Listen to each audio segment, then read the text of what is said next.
जय जगन्नाथ। आज आम एही भिडियो रे एक बहुत भल संस्कृत श्लोक विषय रे आलोचना करिबा जार अर्थ है जे प्रकृत रे भगवान भावग्राही अटंती।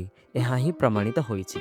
मूर्खो वदन्ति विस्नाय धीरो वदन्ति विष्णवे उभयस्तु समं पुण्यं भावग्राही जनार्दनः।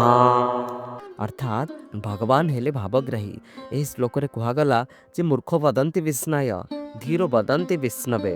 अर्थात संस्कृत व्याकरण अनुसार कौन सी शब्दर रूप तार विभक्ति रूप तार प्रत्यांत मूल रूप उपरे निर्भर करे। अर्थात केउ अंत्य अक्षर रे शब्द समाप्त हेछि सही अनुसार विभक्ति प्रत्यय बदली थाए।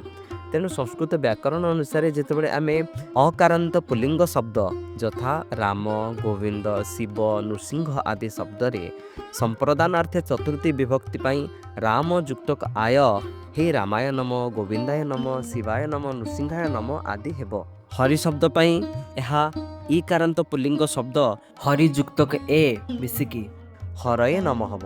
आउ दुर्गा आदि शब्द आकारांत स्त्रीलिंग शब्द पाई यही प्रत्यय दुर्गा जुक्तक यई हेके दुर्गा यई एमती हेब। किंतु रामाय नम गोविंदाय नम परि दुर्गाय नम हेब नाही। तेणु आमर मूल आलोचना थिला जे मूर्ख वदन्ति विस्नाय अर्थात जो माने संस्कृत व्याकरण जानी नाहंती से माने रामाय नमः गोविंदाय नम कहिला परी भगवान विष्णु को प्रणाम कला बेले से माने विष्णाय नम कहि दियंती भगवान विष्णु को प्रणाम करी।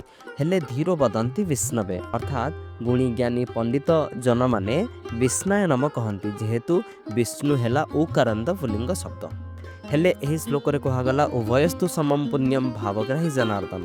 उभयंकर समान पुण्य हेई थाए कारण भगवान हेले भावग्राही। मूर्ख व्यक्ति विष्णाय नम इति अशुद्ध रूपम वदति धीरः व्यक्ति विष्णवे इति शुद्ध रूपम वदति उभयो अपि समानं पुण्यम अस्ति यतः भावग्राही जनार्दनः भक्तस्य भावं गृह्णाति न तु शब्द शुद्धिम। अर्थात भगवान भाषार शुद्धता उच्चारण शुद्धता अपेक्षा बेसी महत्वपूर्ण अटे भक्तर शुद्ध हृदयर भाव कारण भगवान भावानाम गृह्णाति न तो शब्दान। देखंतु एठी मनरे यह भी आनिबा अनुचित जे ता माने यज्ञ पूजा पाठ आदि बेले जो सबु मंत्र स्तुति स्तव सहस्रनाम सूक्त आदि पढ़ा जाए ताले से सबु शब्दर उच्चारण भूलभाल हेले भी चलिबो ना कौन सेमिति नुहे। मंत्रर सठिक उच्चारण हेबा निहाती आवश्यक। यज्ञादि कर्मकांड तथा देवादेवींकर आराधना पूजापाठ आदि समय रे मंत्रर उच्चारण शुद्धि रहिबा आवश्यक। एठी आमर मूल आलोचनार विषय वस्तु अलगा। एठी भगवान विष्णुंक संबंधीय भावग्राही आदि जो श्लोक आम आलोचना करुछंती एही श्लोकर मूल उद्देश्य हला जे भगवान प्रकृति रे भावग्राही अटंती। यह केमिति सेही जिनस आम आलोचना करुछंती। भगवान विष्णु को प्रणाम कला बेले भगवान विष्णु को आराधना कला बेले मुख्य भाव ही दरकार। भाव मुख्य बाकी सब गौण उभयंकर।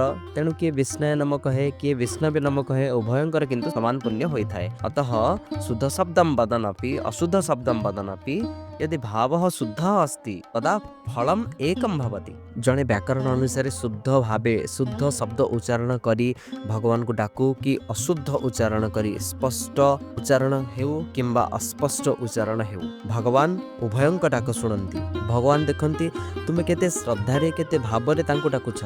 जदि भाव भक्ति अछि उभयंको समान फल मिले। उभयस्तु समम पुण्यम भावग्राही जनार्दन। भगवती गीतार नवम अध्यायर 26 नंबर श्लोक रे भगवान कहउछंती पत्रं पुष्पं फलं तोयं यो मे भक्त्या प्रयच्छति तदहं भक्त्युपहृतम् अस्नामि प्रयतात्मनः।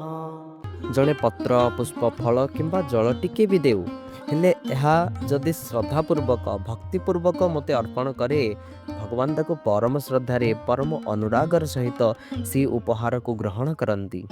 एठी भगवान कहिले जी भक्त्या प्रयच्छति भक्ति रे प्रदान करे तदहम भक्ति उपहृतम से भक्ति रे दिया जाइथिबा से उपहार को भगवान परम श्रद्धारे ग्रहण करती। से भावग्राही अटंती से केवल वस्तु पदार्थ ग्राही नुहंती। देखंतु गोटे माँ को तार 2-3 वर्षर पिलाटी ଆମ୍ମା ଆ ଏମିତି କେତେ କ'ଣ ଡାକେ। ମାର ନାମ ତାକୁ ଶିଖେଇଲେ ବି ସେ ଠିକ୍ ଭାବେ ଉଚ୍ଚାରଣ କରିପାରେ ନାହିଁ। ଉଚ୍ଚାରଣ ଅସ୍ପଷ୍ଟ ହୁଏ ହେଲେ ବି ମା ଭାବ ବୁଝିପାରି ଆନନ୍ଦିତ ହୁଏ, ପ୍ରମୋଦିତ ହୁଏ, ଖୁସି ହୁଏ। ହେଲେ ଭଗବାନ ତ ସର୍ବଜ୍ଞ, ସେ ସମସ୍ତଙ୍କ ଭାଷା ବୁଝିପାରନ୍ତି। ଈଶ୍ୱର ସର୍ବଜ୍ଞ ସର୍ବବିତ୍, ଈଶ୍ୱରସ୍ୟ ସର୍ବଜ୍ଞତ୍ୱାତ୍ ସର୍ବଭାବାନାଂ ବୋଧ ସମ୍ଭବତି। ଯିଏ ଯେକୌଣସି ଭାବରେ ଯେକୌଣସି ଭାଷାରେ ସ୍ପଷ୍ଟ ବା ଅସ୍ପଷ୍ଟ ଉଚ୍ଚାରଣ ହେଲେ ମଧ୍ୟ ଭଗବାନ ବୁଝିଯାଆନ୍ତି। ତେଣୁ କୁହାଯାଏ ଯଥା ମାତୁଃ ଶିଶୁର୍ବାଣୀ ନାର୍ଥଜ୍ଞ ଅପି ହର୍ଷିଣୀ ତଥୈବ ଭଗବାନ ଭକ୍ତଂ ଭାବମାତ୍ରଂ ପ୍ରପଦ୍ୟତେ। ଭଗବାନ ଭାବଗ୍ରାହୀ ଅଟନ୍ତି, ତାଙ୍କ ପାଇଁ ଭାବ ମୁଖ୍ୟ ଅଟେ। ସବରୀ ମାଙ୍କ ଠାରୁ ଅଇଁଠା ଫଳ ଖାଇବା କଥା। ମା ବିଦୁରାଣୀ ଯେତେବେଳେ ଭାବେ ଭଗବାନ ଶ୍ରୀକୃଷ୍ଣଙ୍କୁ କଦଳୀ ଖାଇବାକୁ ଦେବାକୁ ଯାଇ କଦଳୀ ଚୋପା ଖାଇବାକୁ ଦେଲେ ଏବଂ ଭଗବାନ ତାହାକୁ ମଧ୍ୟ ଅତି ଶ୍ରଦ୍ଧାରେ ଖାଇଦେଲେ। ଭକ୍ତ ବଳରାମ ଦାସଙ୍କ ବାଲିରଥରେ ଭଗବାନଙ୍କ ଆବିର୍ଭାବ ହେବା କଥା, ଦାସିଆ ବାଉରୀଙ୍କ ନଡ଼ିଆ ନେବା କଥା ଆଦି ସବୁ କଥା ଅନୁଧ୍ୟାନ କଲେ ଏହା ହିଁ ସ୍ପଷ୍ଟ ପ୍ରମାଣିତ ଯେ ଭଗବାନ ଭାବଗ୍ରାହୀ ଅଟନ୍ତି। ସେ ଭକ୍ତର ଶୁଦ୍ଧ ଭାବ ହିଁ ଗ୍ରହଣ କରନ୍ତି। ତେଣୁ ନିଜ ମନରେ କେବେ ଏମିତି ଭାବନା ଆଣିବା ଅନୁଚିତ ଯେ ମୁଁ ତ କିଛି ପୂଜାପାଠ ଜାଣିନି, ନୀତି ନିୟମ ସ୍ତୁତି ସ୍ତବ ସଂସ୍କୃତ ଜାଣିନି, ଶାସ୍ତ୍ର ଜ୍ଞାନ ନାହିଁ, ମୁଁ କେମିତି ଭଗବାନଙ୍କୁ ପାଇବି, କେମିତି ଡାକିବି। ଭଗବାନଙ୍କୁ ପାଇବା ପାଇଁ କିଛି ଯୋଗ୍ୟତା ଦରକାର ନାହିଁ, କେବଳ ଭାବଭକ୍ତି ଦରକାର।